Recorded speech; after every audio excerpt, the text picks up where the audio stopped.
السلام علیکم three class, امید کرتی ہوں کہ سب اللہ تعالیٰ کے فضل و کرم سے خیر و عافیت سے ہوں گے اور آپ اپنا خیال بھی رکھ رہے ہوں گے۔ کرونا وائرس سے بچنے کے لیے اپنے ہاتھوں کو سینیٹائز کریں۔ تھری کلاس، کل ہم نے سوال نمبر 4 جیم اور دال کی پریکٹس کی تھی۔ آج ہم صفحہ نمبر 12 پر موجود سوال نمبر 5 مل کر کرے بات پڑھنے جا رہے ہیں۔ سوال نمبر 5، نبی کریم صلی اللہ علیہ وآلہ وآصحابہ وسلم کی ذات مبارکہ بے شمار خوبیوں کا مجموعہ ہے۔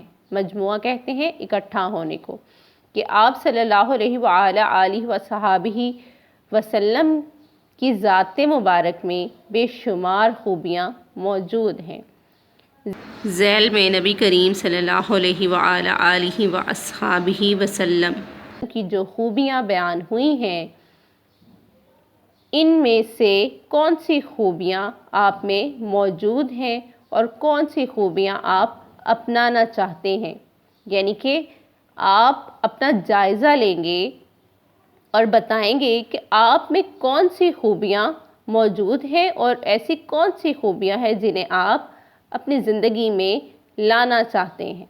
اپنے ساتھیوں کو بھی بتائیں۔ مل کر کریں بات میں آپ صلی اللہ علیہ وآلہ وآصحابہ وسلم کی خوبیوں کے بارے میں پڑھتے ہیں۔ نبی کریم صلی اللہ علیہ وآلہ وآصحابہ وسلم ہمیشہ سچ بولتے۔ پیارے بچوں، نبی کریم صلی اللہ علیہ وآلہ وآصحابہ وسلم ہمیشہ سچ بولتے تھے، اسی لیے عرب کے لوگ آپ کو صادق کہتے تھے۔ صادق کا معنی ہے سچا۔ نبی کریم صلی اللہ علیہ وآلہ وآصحابہ وسلم ہمیشہ دوسروں کی مدد کرتے۔ آپ صلی اللہ علیہ وآلہ وآصحابہ وسلم کے پاس اگر کوئی ضرورت مند یا سائل آتا تو آپ صلی اللہ علیہ وآلہ وآصحابہ وسلم اس کی مدد فرماتے۔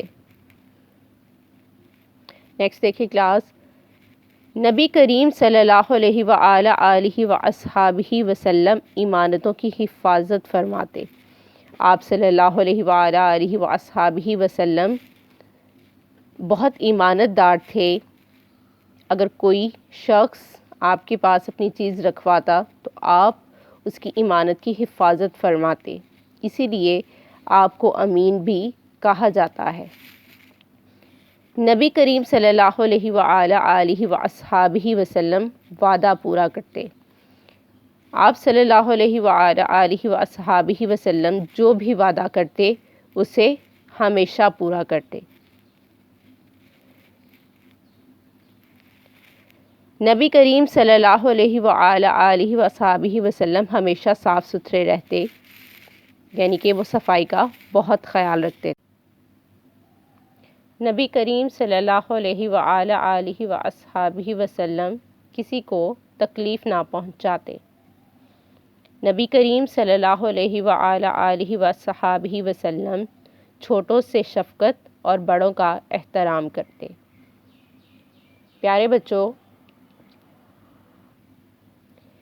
نبی کریم صلی اللہ علیہ وآلہ وآصحابہ وسلم کی یہ جو خوبیاں بیان کی گئی ہیں، ان میں سے کون سی ایسی خوبیاں ہیں جو آپ میں موجود ہیں اور آپ کون سی خوبیاں اپنانا چاہتے ہیں؟ جیسے آپ کہہ سکتے ہیں کہ ہمیں ہمیشہ سچ بولنا چاہیے، یا میں سچ بولتا ہوں۔ ہمیں دوسروں کی چیزوں کی جو امانت کے طور پر رکھوائی گئی ہیں، ہمیں ان کی حفاظت کرنی چاہیے، دوسروں کی مدد کرنی چاہیے، بڑوں سے ادب و احترام سے پیش آنا چاہیے، چھوٹوں سے شفقت سے پیش آنا چاہیے، اپنے آپ کو صاف ستھرا رکھیں، صاف ستھرے کپڑے پہنیں، کسی کو تکلیف نہ پہنچائیں، اور جو وعدہ کریں اسے ہمیشہ پورا کریں۔ تھری کلاس، ان جو خوبیاں آپ اپنانا چاہتے ہیں ان خوبیوں کو اپنی کاپی میں لکھیں اور نبی کریم صلی اللہ علیہ وآلہ وآصحابہ وسلم کی خوبیوں کو بھی یاد کریں۔ اللہ حافظ۔